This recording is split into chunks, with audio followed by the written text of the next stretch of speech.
Well, first, I want to thank the Chamber of Commerce for organizing this CEO Summit and for bringing together so many leaders from business across the hemisphere. We gather today in pursuit of a shared goal: to build a prosperous and inclusive future for the people of the Western Hemisphere. This is a priority for President Joe Biden and me, a priority I know that everyone here shares. The economies of the Western Hemisphere are deeply intertwined, and the work we do to strengthen these ties directly impacts the American people. Our neighbors in the Western Hemisphere comprise the largest market for American goods. The region accounts for nearly 50% of all American exports. And when we have resilient and secure supply chains that are close to us, disruptions will be less frequent. More goods will be available, and prices will come down.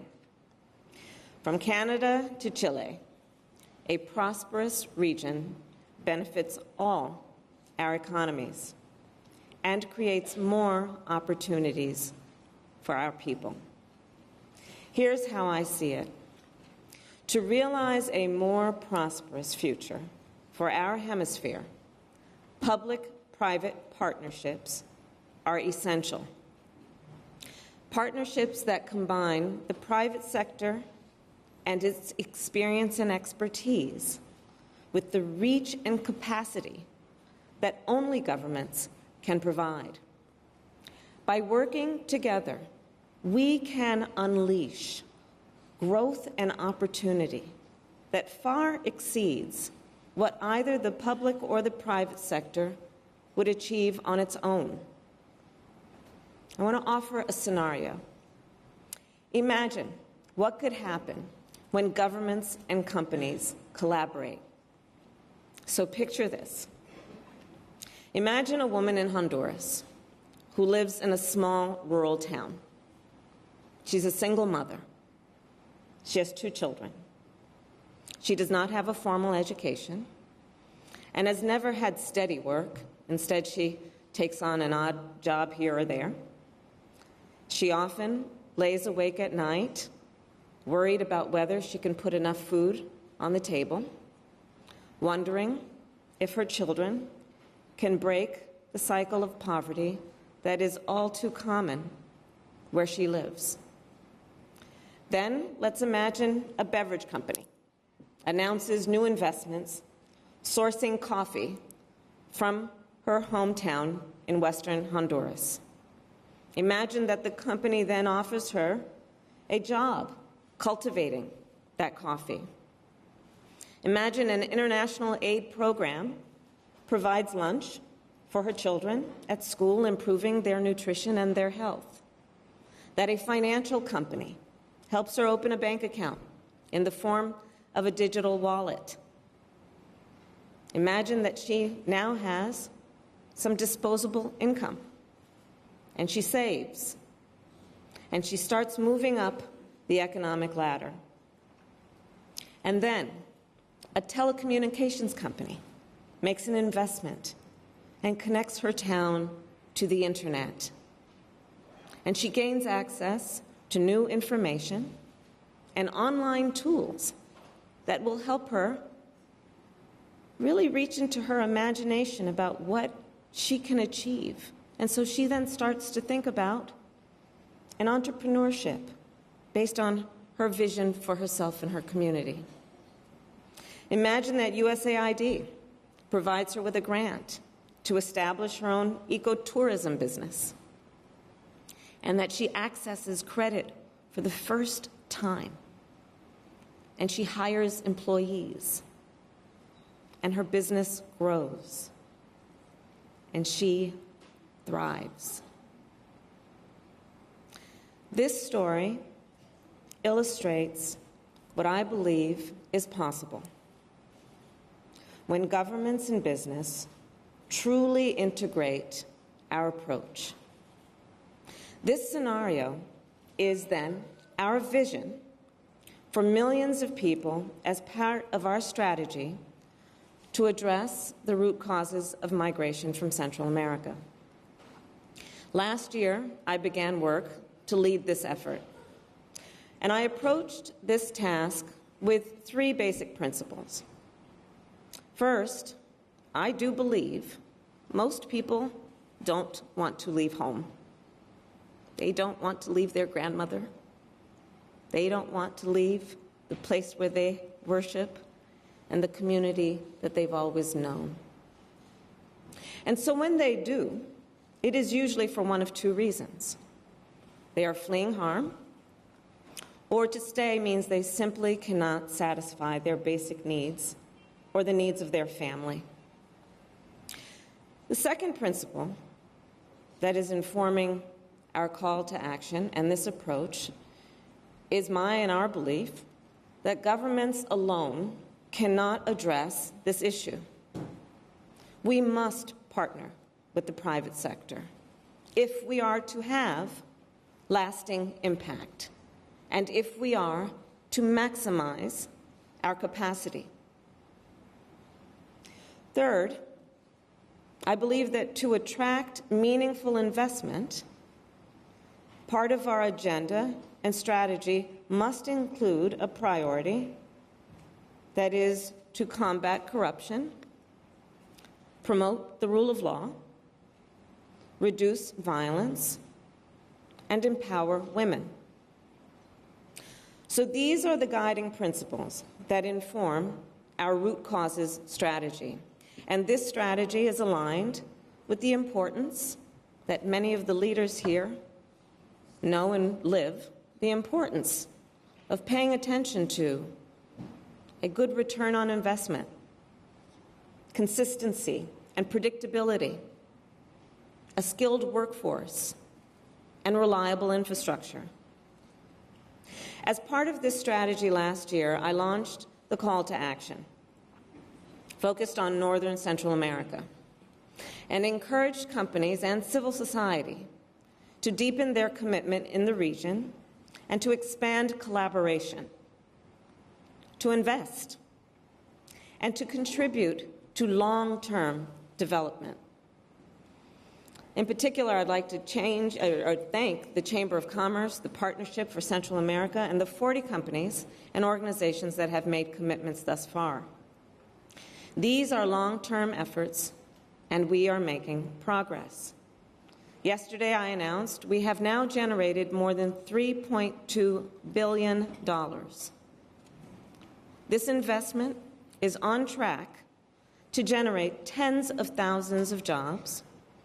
It will help more than 10 million people access banking services and credit, and 2 million people already have been connected to the Internet, with millions more to follow. In parallel, we are taking steps that only government can. Our administration has made tackling corruption a top policy priority. This work incorporates an understanding that rule of law, consistency, and stability are necessary for economies to thrive. Another pillar of our strategy is to train, protect, and empower women, and to address gender-based violence. I think we all know protecting the safety and security of women is the right thing to do, and empowering women drives economic growth. Experts in top universities are now in the midst of studying our call to action as an innovative model of public-private partnership, a model for development efforts in other regions. It is apparent to me that the best approach entails the full involvement of the private sector, governments, and civil society. And of course, the idea of a public-private partnership is not new. But what I believe distinguishes the call to action is the integration of so many efforts in one ecosystem. This ecosystem includes some companies that are even competitors with one another. This ecosystem also includes civil society organizations and the convening power of the United States government and our ability to scale. The call to action brings all of these sectors together to collaborate, coordinate, and share lessons learned. Yesterday, in fact, I met with several business executives who made new commitments as part of this initiative. We discussed how powerful it is to see how each investment fits into the larger picture. In corporate speak, we identified many synergies. And this coordination allows us to address the full spectrum of needs in a given region under one integrated plan. Together, we are creating an ecosystem of opportunity. And any good public policy, of course, must then be designed with an eye for application. I believe, truly, that our approach can indeed be applied elsewhere, on other issues, in other parts of our hemisphere, and even by other governments.